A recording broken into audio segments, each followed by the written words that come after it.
Welcome back to 11 of the Last 20. We continue to chat with every number one player from each of our past episodes. And next up, we head out onto the baseball diamond to check in with our top position player from our countdown, Ephrata's Nate Fosnot. And while he's been busy playing in the Philadelphia Phillies organization, Nate, good enough to join us for some time. So let's welcome in Nate as he joins us here. And we can't thank you enough for giving us just a tiny bit of your time today. Thanks, Nate.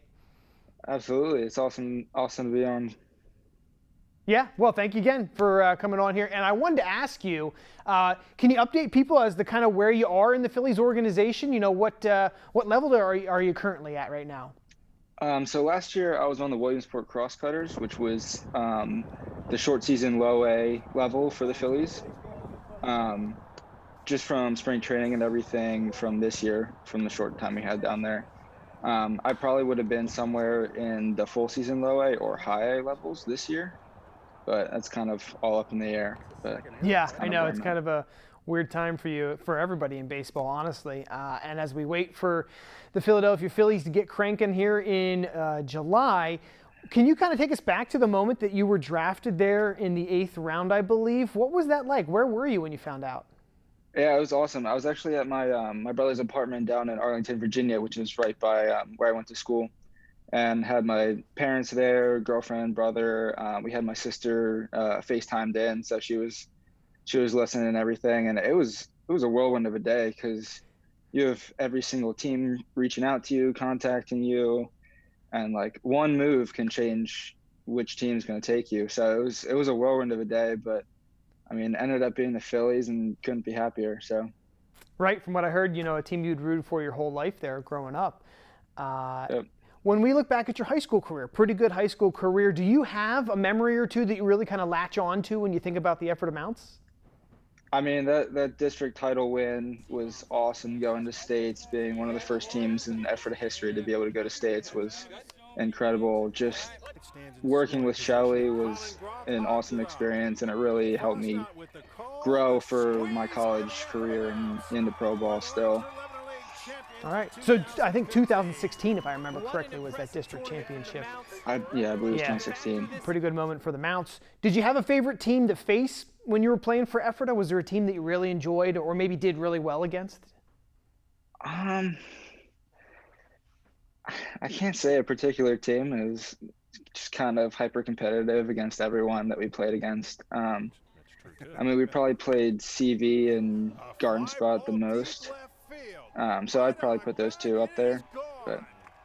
Okay, let me ask you this one, and I'm sure people around the area will want to know.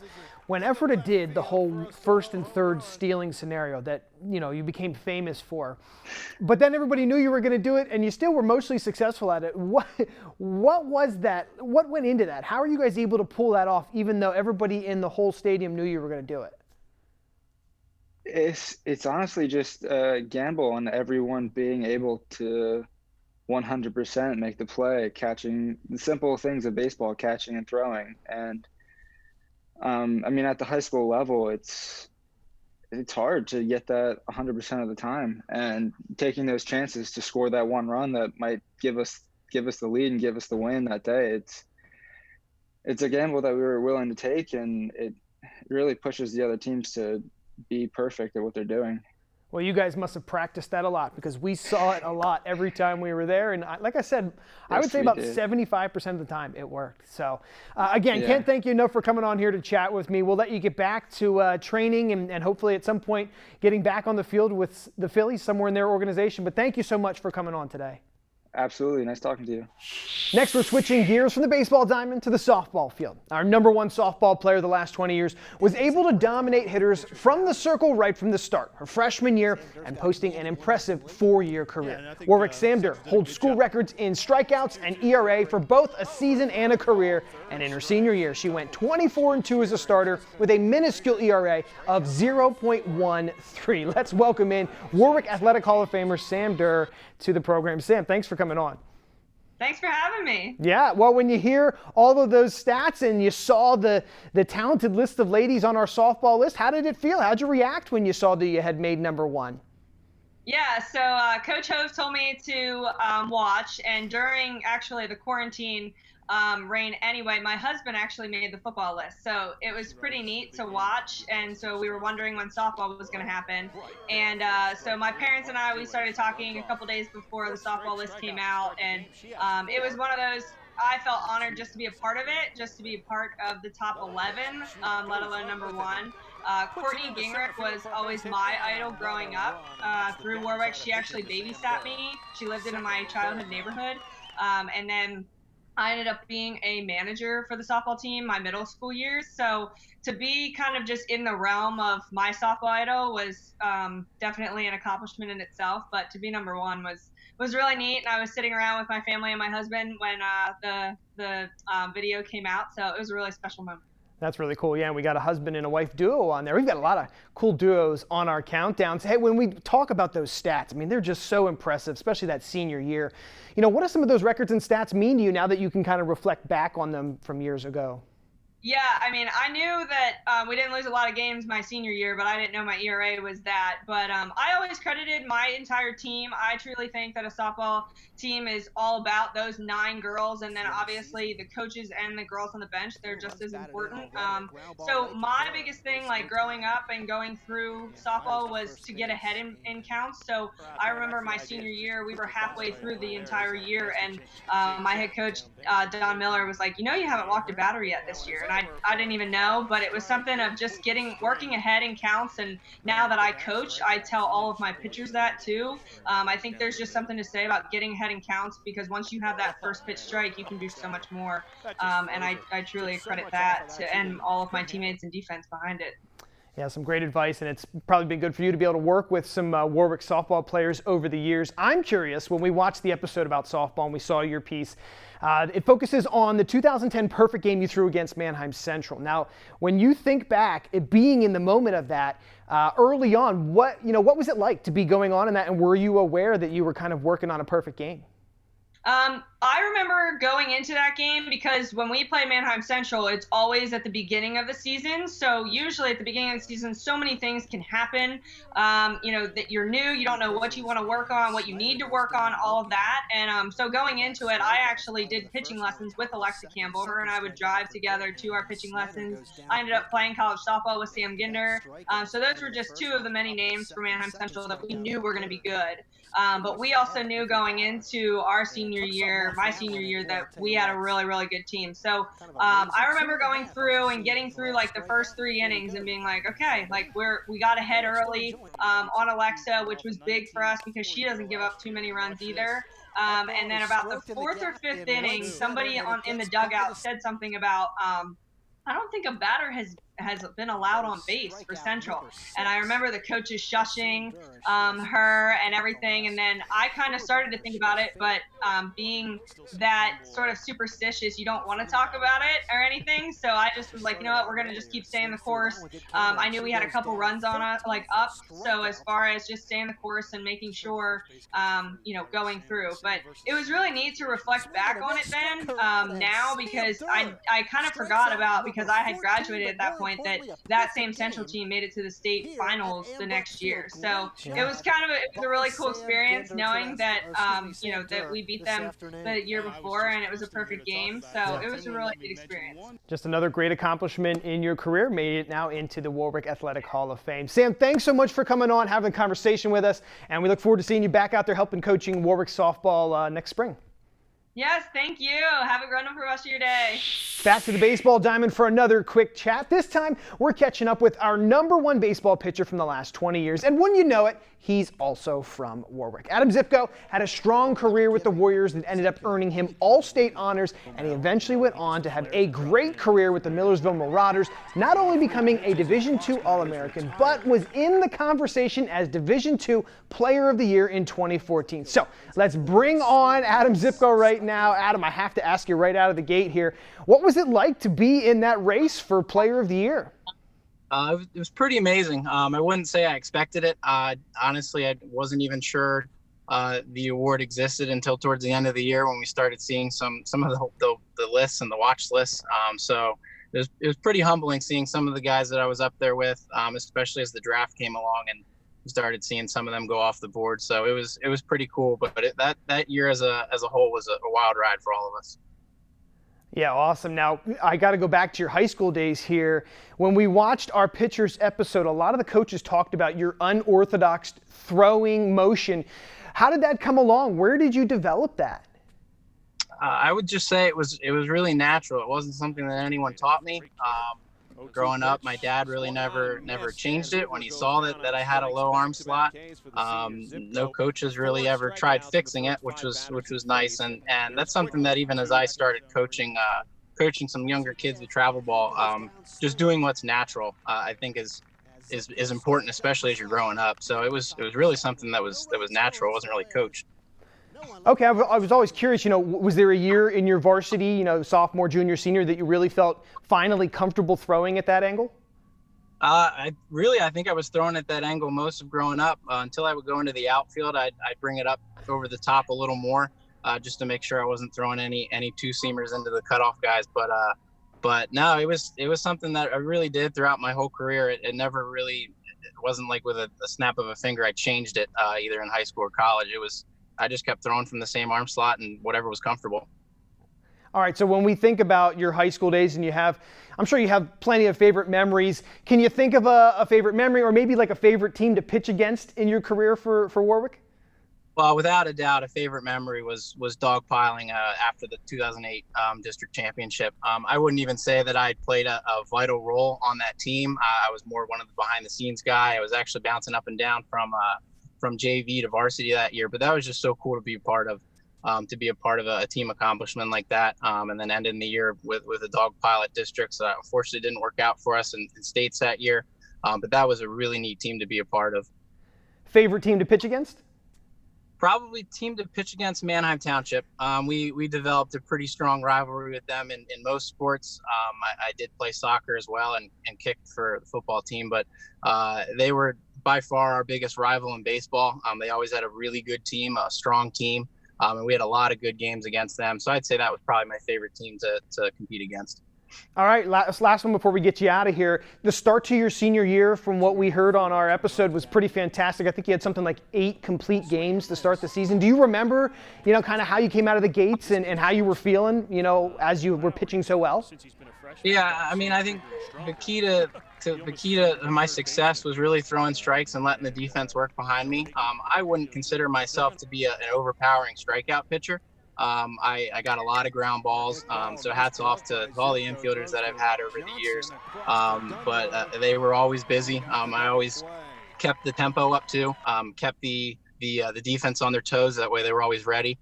So it was throwing a lot of strikes, pounding the zone, and letting the hitters get themselves out with our defense.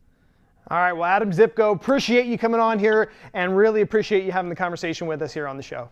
Problem. Thank you, Chad. It was quite an honor. Thank you. We've got to take another break, but coming up next on 11 the Last 20, we're heading on to the soccer pitch to catch up with the #1 girls and boys soccer players on our countdowns. Stick around. We'll be right back. Welcome back to 11 the Last 20. We continue with our #1 player recap show by lacing up the soccer cleats and stepping out onto the pitch. And that's where we will find our #1 girls soccer player of the last 20 years, Conestoga Valley's Theresa Reiner. Now, Reiner was a 4-time All-State player for the Buckskins with 63 career goals and 56 career assists, which is a CV record. So let's welcome in Theresa now. And thanks for coming on here, Theresa. Appreciate your time. Thanks for having me. Of course. When you saw the results from the show, when you found out about it, saw you were #1, what was your reaction? I was thrilled. What an honor. There's a ton of great soccer players that come out of Lancaster County and then the areas that you cover. So very honored. All right. So you guys in Section 2 and in Section 1 won section titles every year you were in high school, and then in 2007 went on to win the league title. So kind of describe what it was like to play for CV in those years and have all that success. Yeah, we had a great core group and girls with a lot of enthusiasm and athletic ability. And so we had a lot of success throughout the years. We did play in Section 2 when we were, smaller school for my first 3 years. And then we moved up to Section 1, won the section, and then went on to win the league. Very exciting. Must have been some great memories. Do you have one or two that you look back on that you really cherish and make you feel good about the high school days? There is one, and some of the other players like Leah Sight might remember this one. She was one of the top players, but we were losing 3-0 to Ephrata, and we came back and beat them 4-3. So that's always an exciting one that I remember. But winning the league my senior year as well probably would be a highlight. We played Penn Manor in the finals and beat them. All right, so you gave us a couple of schools there. Is there one in particular, maybe two, that was a favorite rival that you really loved to have on the schedule and go to toe-to-toe with? I think Ephrata we always had a really good game with. They had some really strong players as well when we were in Section 2. Section 1, everybody was good. I wouldn't say we had a rival yet because it was our first year in there. So I guess everybody was a rival until we figured out who was hardest to beat. All right. Well, thanks so much for coming on here, sharing some of the memories, and congrats again on #1 girls soccer player here the last 20 years. Yeah, thank you so much. Appreciate it. Now it's time to check in with our #1 boys soccer player of the last 20 years, Warwick's Andrew Wenger. He won a state championship with the Warriors, was recognized as the Pennsylvania and National Player of the Year in 2008, and had a stellar college career at the University of Duke. Also was drafted #1 overall by the Montreal Impact in the 2012 MLS draft. Andrew Wenger joins us now. Thanks so much for coming on here and giving us some time, Andrew. Yeah, thanks very much for having me. It's a cool program you guys have put together. Well, yeah, hopefully you got to catch the show, the boys soccer show. And I want to ask you, before we kind of dive into high school, one of the things that jumps out at me is that day you were drafted #1 in the MLS draft, 2012. What was the nerves like for you? Did you anticipate that? What was it like when you heard your name called? It was very cool. My agent told me that I was going to be drafted #1 probably 10 minutes ahead of time. So I had a little speech prepared, but I was pretty nervous. I was a young guy at the time, getting up there on stage, giving my speech, then having to go on TV afterwards, talking to reporters. It was a big day, but it was a fun experience. My parents were there. Family was watching at home. I was fortunate. Awesome. So when you look back at your MLS career, what kind of stands out for you? What did you enjoy about the whole process? Yeah, I mean, listen, getting up every day, playing soccer, like running around with my friends, like laying in the grass afterwards after a long day of working out, life doesn't get much better than that. I really enjoyed it, had some highs and some lows, and won a championship. So learned a lot about myself and made some good friends. So. All right, you may have just answered this for me, but in all of that time, did you have a favorite moment or a team that you played for throughout your run? Yeah, I mean, there was the first year I was in Philly, I was there for 6 months. I thought that was a great team. We had a young group, and we were really gelling together. Unfortunately, it didn't really work out for us in the Open Cup final that year or the following year. And then I really liked all 3 teams I played for in Houston. Had some bad luck at times, but I mean, made a lot of good lifelong friends there. All right, so let's jump from your professional career all the way back to your high school years. Interesting about you were a freshman on the 2005 state championship team for Warwick. What was that like when you had all these upperclassmen playing really well, but you were able to join the mix and then join in on that state championship? Yeah, I was fortunate just to be in the right place at the right time. It was very easy because, like you said, a lot of upperclassmen that had played together for a long time. All I had to do was one very simple job, and everyone else took care of all the hard stuff. So just happy to be along for the ride and play my position at left back. Okay, well, so as we go through your high school years, sophomore, junior, senior, started to really exert yourself on the soccer pitch. What were some senior memories? What was it like that final year when it seemed like you were really clicking out there? Yeah, the senior year was great. Play with guys that have been with me or since my freshman year, so that was exciting, but really trying to make a run at districts and states that year. Also, it's kind of cool playing high school soccer. You get to know your opponents after 4 years, so the rivalry just kind of gets amped up from my freshman year, and unfortunately it didn't work out perfectly for us that year, but I can't complain. It's always a special experience to play in front of your friends, family, and your classmates on a regular basis. Okay, so you talked a little rivalry, favorite teams to battle in those 4 years you were varsity at Warwick? Yeah, I mean, it always comes back to Manheim Township and Hempfield for us. Those were always the big players in District 3 that we kind of traded wins and losses every year. And it was really the difference between winning the section or coming second or third and doing well in districts. All right, man. Well, we look forward to having many more conversations with you, but for now, we'll let you go here. Definitely want to dive into a lot more of your high school career and your professional career. But thanks so much again for joining us here, and we wish you the best. Thank you, Chad. I appreciate it. That'll do it for our soccer conversations, but coming up next, we're heading back to the gridiron to catch up with a few guys who love to lay the boom on opposing players. That's all ahead on 11 of the last 20.